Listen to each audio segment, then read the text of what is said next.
Hey guys, Mike the Vike here, back for yet another Rust update video. This week they finally added in the component system. This will be totally replacing the XP system, which was in Rust for around 3 months. In case you aren't familiar, you will no longer have to grind for any blueprints. You will have all blueprints by default on all servers, which is interesting. Instead, what you will have to find are the components to craft those items. Now, not every single item has components to them, but many of them do, especially the endgame items or higher tier items. So for example, a custom SMG will now require an SMG body as well as 2 metal springs, whereas something like a double barrel shotgun requires 2 metal pipes. Of course, it will still require the regular resources which we're all used to. And as a final example, something like C4 will require 3 tech trash. Now honestly, the numbers seem fairly low, which means you only have to find one of these and boom, you've already got the gun.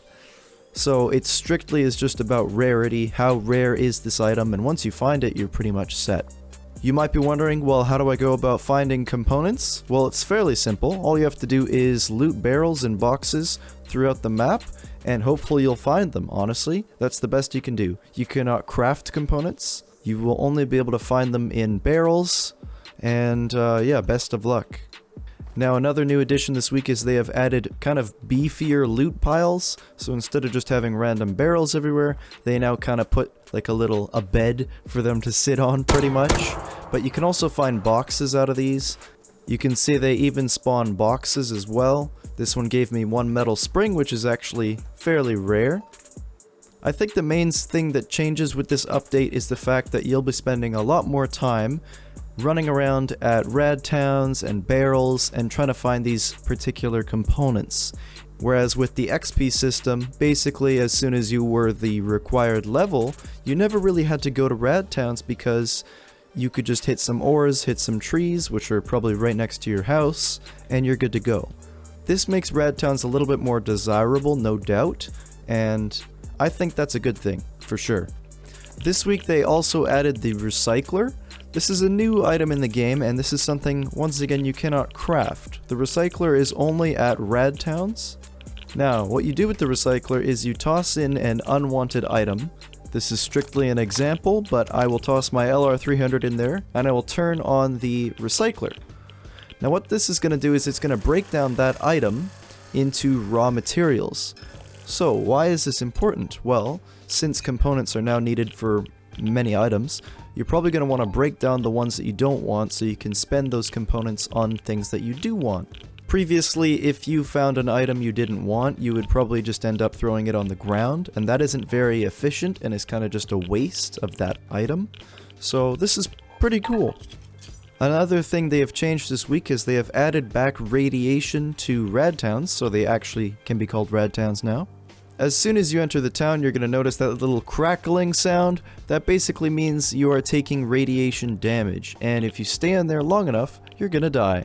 Now to counter this, they have actually added anti-radiation pills in many of the loot piles around the map. Particularly these little guys, these little trash piles, you're going to find lots of pills in here, so I recommend searching these so you can survive longer in these. The main thing that this counters, I guess, is it prevents or at least deters a big clan from rolling up to a rad town and just locking it down. They're at least going to have some radiation to worry about. They also added in 3 new clothing pieces. We have some shorts, a button-up shirt, as well as a tank top shirt. Not much to say about that, honestly. The more clothing pieces the better, and these certainly don't look terrible, so that's good. The LR300 and MP5 finally got their suppressed gun sounds updated. Here's a preview. And now the MP5. I definitely really like the LR300 sound, but I'm not a big fan of the MP5. I'd say the MP5 just sounds kind of Star Wars-y, like doesn't sound real enough. Next up, they made the map no longer have the fog of war effect. What this means is when you craft a map, you will have access to the entire map and you'll be able to see the whole thing, including where you are currently located.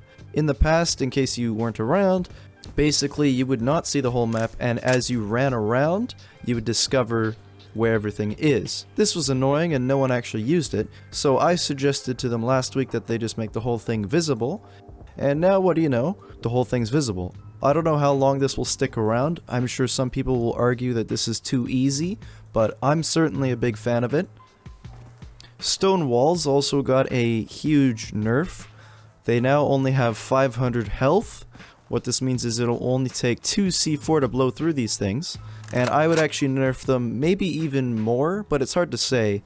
I think they should cost a little bit more than they currently do. They've already nerfed the gate in that it requires components, but these still just require stone. Anyway, time will tell, it's hard to say, but at the very least I think this is definitely a step in the right direction. The damage on all melee weapons got a fairly significant buff. This makes sense as you're probably going to be seeing less gunplay and more melee, so this should make things a little bit more exciting. They've also went ahead and made the suppressor a little bit more worth using. Not only have they made it require less materials to craft, they've also made it reduce your recoil. Now they've been trying a lot recently to make the suppressor worth using. It's actually at the point where I don't really know if it is or not because I haven't played with it very much myself. But I think it's at the point where I have to give it a try. I don't know if this is enough. I certainly still don't like that the accuracy is so significantly reduced at a distance, but it's hard to say. I guess, as always, time will tell. They also made these salvaged tools, being the ice pick and the axe, worth using now, which is fantastic. However, the balance to this is that they do require a little bit more to craft, but they yield more materials, so it's probably going to be worth searching for the components because these are definitely worth using. I love this change. I've always thought that these tools were completely abandoned. Nobody used them, despite them looking so cool. And lastly, you might be wondering where caves are because there's been a lot of mention about that in the past. Turns out caves are not ready for the main branch. They're going to be holding them off until presumably the next forced map wipe. Although that is a tad annoying. I would hope that they kind of release it maybe mid-November, but we'll see how it goes. Okay guys, that's it for this week's Rust update. Very, very big changes this week. I think I'm definitely interested. It's hard to say if the component system is better, but my first impressions are that I like it. It's more challenging, it's harder to get to endgame, and more importantly, when map wipe happens, everybody will be on a level playing field, which I really like. In previous systems, if you already had experience on that particular Rust server, you had an advantage, basically.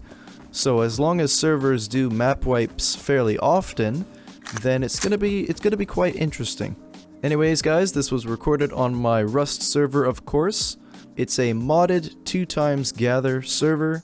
I'm going to be making loot a little bit easier to find on my server than vanilla. The map is still terribly small, actually a mess up on my part. So PvP is going to be ridiculous. It already has 100 players on there. It's going to be chaos this week, but hopefully I'll change it back the following week.